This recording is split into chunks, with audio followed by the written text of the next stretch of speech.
हरे राय महाप्रभु जी की। वल्लभ साखी 72।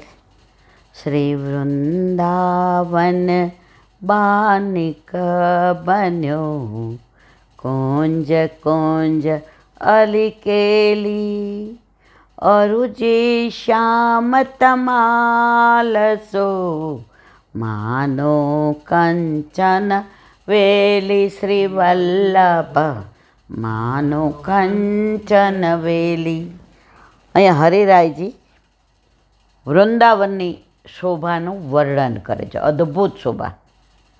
હું 3-4 દિવસ વૃંદાવનનું કહું છું કે વૃંદાવન 3, આધિ ભૌતિક, આધિ આધ્યાત્મિક ને આધિ દૈવિક.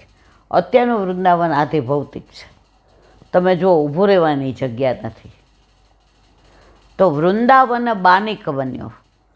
એની શોભા, એના વૃક્ષો, એની વેલીઓ, એની વનરાય, એના મોર, એની કળા, એનું કોયલનું કુહુ કુહુ, પપીહાનું પીહું પીહું, એના યમુનાજી, એના તરંગ, એનો દીપ, એનો કિનારો, એનો તટ, એની અંદરના કમળ.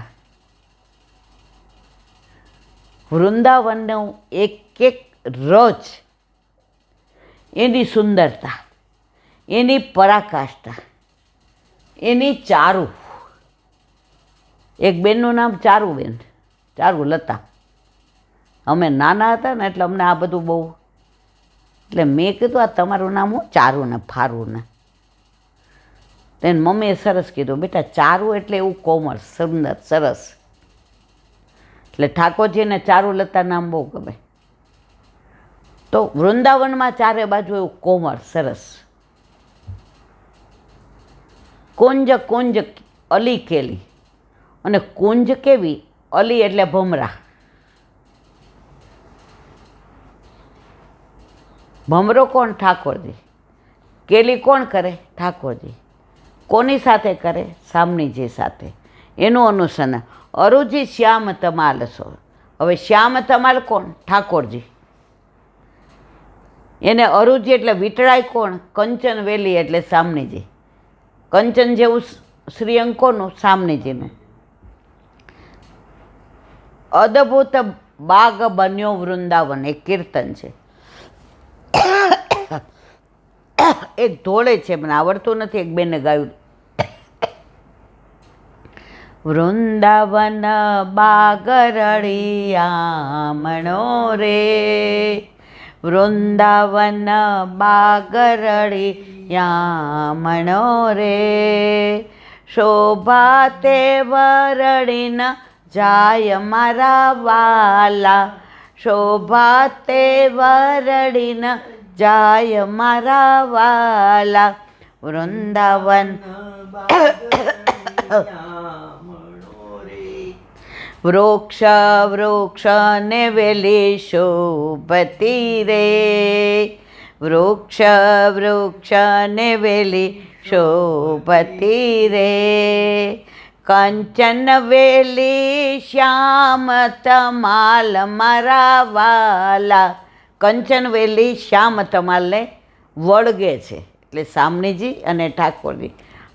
આ બધી કુંજ, નિકુંજ, નિબીડ અને નિભૃત, આ બધી કુંજો ક્યાં છે? વૃંદાવનમાં. તો એ બધી કુંજ કુંજ, કુંજ, નિકુંજ, નિબીડ અને નિભૃત, આ બધી કુંજોની વાત હરિરાયજી અનુસંધાનમાં કહે છે. અને એ કુંજ હોય ત્યાં કોણ હોય? સામણીજી અને ઠાકોરજી. હવે ઠાકોરજી શું છે? શ્યામ તમાલ. અને સામણીજી કંચનવેલી. એ બે જે વીટળાય છે એનું આગળનું વર્ણન આપણાથી હરિરાયજીએ નથી કર્યું, આપણાથી પણ થાય નહીં. આ સાખીના વિરામ આપીએ. 73મી. બધું વૃંદાવનનું જ આવે 3-4 વખતથી. આજે લૌકિકમાં એવા થાયકા છે ને આમ શ્રી વૃંદાવન.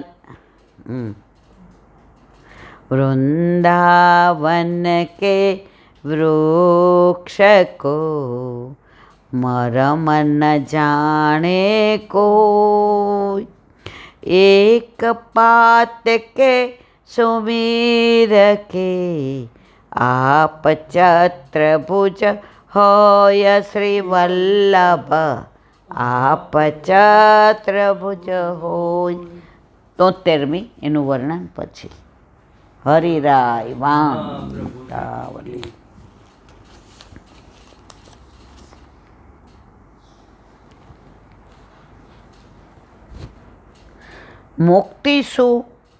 મુક્તિસ્તુ પ્રભુણા સ્વમિંતજ સંયોજનમ સ્વતઃ સંયોગાનુભવાર્થી તતો નિષ્કાસનમ ક્વચિત અનુભૂય તથા લીલાસ્ત સ્વરૂપે વ્યવસ્થિતિ. ગુજરાતી. પ્રભુ સ્વેચ્છાએ કરી જીવને પોતાનામાં હંમેશના માટે સમાવી દે એનું મોક્ષ, એના મોક્ષ પોતાની ઈચ્છાથી સમાવી દે. જુઓ, દરેક ધર્મવાળા મુક્તિ માગે, દરેક ધર્મવાળા મોક્ષ માગે. આપણે શું કહીએ, મુક્તિ તો લોંડસો ખારી, મીઠાથી ખારી. અને આપણે મુક્તિને તો કેવી માનીએ છીએ. વલ્લભપુરની આરતી ઉતારો ને, 4 મુઠિયા હોય, એ 4 મુક્તિ છે. એ ચારેયને વાળીને નાખી દે કે અમારે ઠાકોરજી પછી ન્યોછાવર કરી નાખી, જા, તારું અમારે કામ નથી. એટલે જ કહે છે મુક્તિ કહે ગોપાલ સો, મુક્તિ કહે ગોપાલ સો મેરી મુક્તિ કબ હોય. હવે હું તો થાકી, આ કળિયુગના જીવને મુક્તિ દેવી અઘરી છે. હવે પ્રભુ મારી મુક્તિ કરી દો ને, હવે આ ધંધો મારે કરવો નથી. મુક્તિ કહે ગોપાલ સો મેરી મુક્તિ કબ હોય. ઠાકોરજી જવાબ આપે, જબ વ્રજ રજ ઉડ મસ્તક લગે, જબ વ્રજ રજ ઉડ મસ્તક લખે મુક્તિ તું મુક્ત હોય.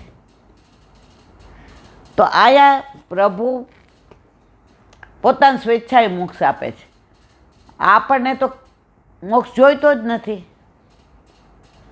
હો અચરા તો હે, હો વિધાતા તો હે અચરા પ્રસાર કે માગો, ખોડો પાથરીને. મોહે દીજો જન્મ જન્મ વ્રજવાસ. અમારે મુક્તિ નથી જોઈતી, અમારે ભક્તિ જોઈએ છે. અમને તો જન્મો જ આપ, પણ કેવો, આહિર કા ઝૂંપડા, ઠાકોરજી કો હસવો. અમને એમની બાજુમાં રાખજે. ઠાકોરજી ખડખડાટ નંદ બાવાને ડેલીમાં હસતા હોય ને, એ અમને સંભળાય. તો આપણે મુક્તિ નથી જોઈતી, આપણે ભક્તિ જોઈએ છે. પણ ઠાકોરજી હવે ઝઘડાઈ મોક્ષ માટે. હમણાં એક એવા ધર્મવાળા મળ્યા હતા મને. એ કહેલા, બેન તમે લોકો મોક્ષ ન માગો? મેં ના. એ કે અમારે તો બધું મોક્ષને જ અનુસરીને, અમારે મોક્ષ જ જોઈએ છે. મેં જો એટલે તમારું નંબર બધું જુદું. મેં તમારે કેવા ઉપવાસ કરો? આમ પેટ ભરીને ખાઈએ. તમારે આમ પાણી ઓછું વાપરવાનું, અમારે આનંદ આનંદ. તો મોક્ષ બધા માગે છે, બધા ધર્મ એમ કે અમને મોક્ષ આપો. પુષ્ટિ માર્ગવાળા કહે છે અમારે મોક્ષ જોઈતો જ નથી, અમારે જોઈએ છે ભક્તિ. મુક્તિ મળે કે ના મળે, મારે ભક્તિ તમારી કરવી. મારે મુક્તિ ફૂક્તિ જોઈતી નથી. સુરદાસ શીખીએ છે અમે તો સાચા ઘીના ખવૈયા, રબડી થકી ન રીજે. આ મોક્ષ શું છે? રબડી, રબડી નહીં, રાબડી. રબડી તો ચકાચક, અમે તો ચકાચકવાળા. આજે આપણે બીપી મપાવા ગયા, એ ડૉક્ટર વૈષ્ણવ હતા. શું કીધું? એ કે મને કોઈ રોગ નથી બેન. મોટી ઉંમરના હતા, મેં તો બીપી, મને કે નહીં.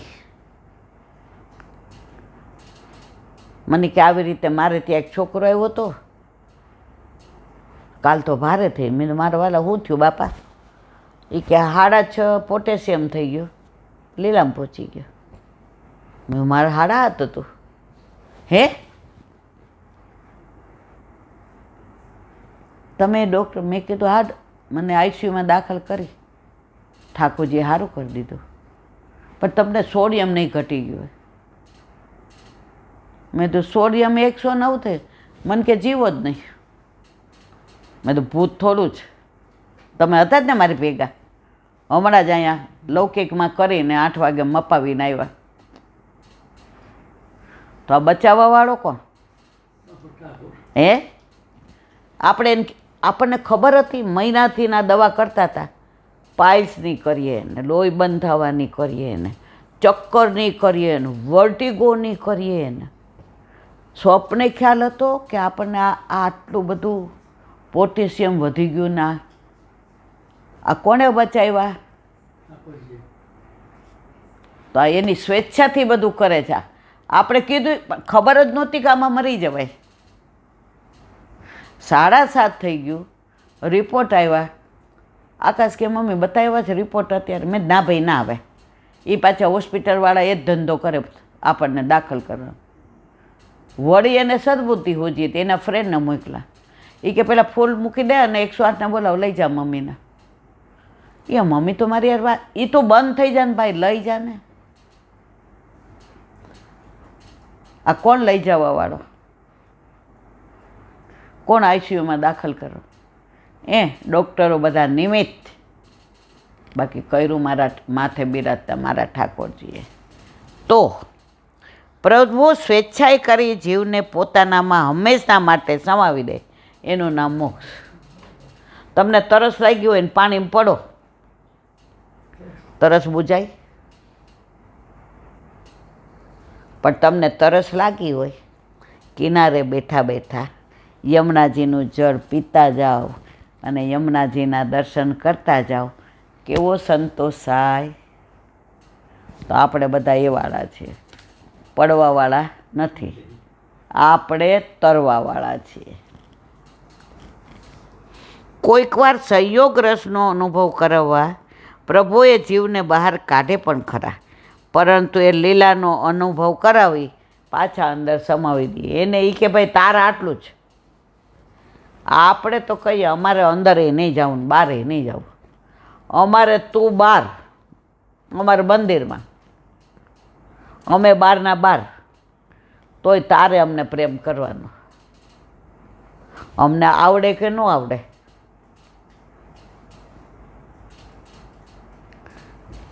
આવી વાત તો ન કરે. આ લૌકિક છે પણ અંદર અલૌકિક છે.